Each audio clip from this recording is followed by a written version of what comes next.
Peter is unquestionably the first leader of the church, and you can't avoid that when you read the early chapters of the Acts of the Apostles. This makes it doubly painful when we read the denial of Jesus Christ when we journey through Holy Week. So I'm going to read from John 13, 31 to 35.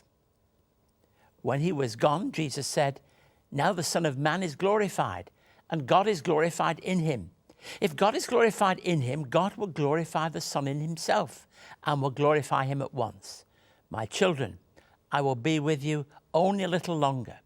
You will look for me, and just as I told the Jews, so I tell you now, where I am going, you cannot come. A new command I give you, love one another. As I have loved you, so you must love one another. By this everyone will know that you are my disciples, if you love one another." Now, the 13th chapter of John's Gospel is rich in content. Just think of some of the things that you find in this particular chapter.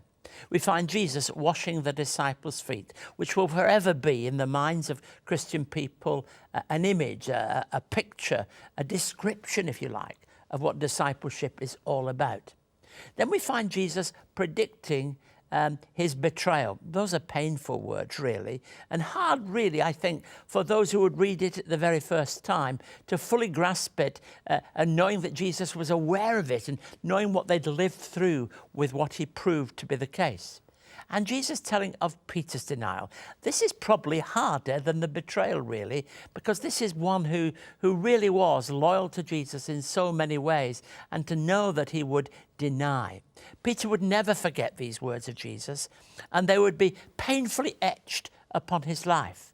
He's a leader in training, really, at this point in time, but he's true to his character. He's enthusiastic. He declares his loyalty with Jesus' questions, and tells him that loyalty will not be his defining part in the crucifixion account, but denial.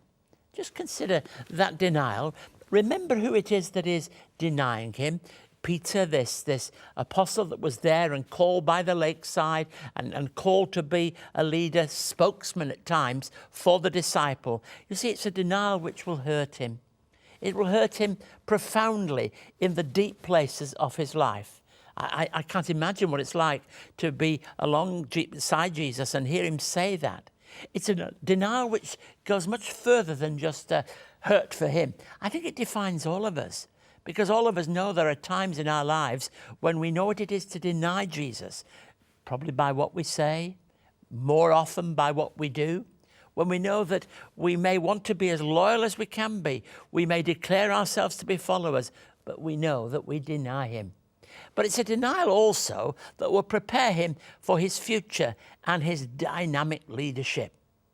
We read it after Easter, reminding ourselves that the grace of God which meets us in Jesus Christ is also reinstated in this wonderful moment when he meets the disciples on the lakeside. So denial is only part of the story.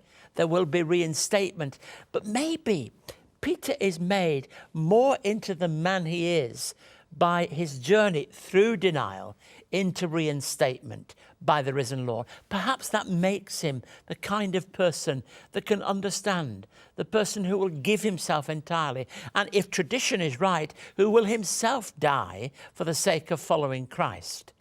When we look back on our lives, and I think one of the things that we'll pick up from the interview a little earlier in the show is that we live through our lives and there are many things we prepare for, but there are things we look back on. When you look at Peter and you say to yourself, what did he look back on in his life? Well, clearly it would be the wonderful stories he heard. It will be the ministry he shared with Jesus, but it will also be the fact that he denied him, so much so that when he's by the fire and accused of being a follower, I don't even know the man. You may think my accent gives me away, but I don't even know him. And yet, very soon, he will find himself with the risen Lord, affirmed as one who loves him and is called to love others.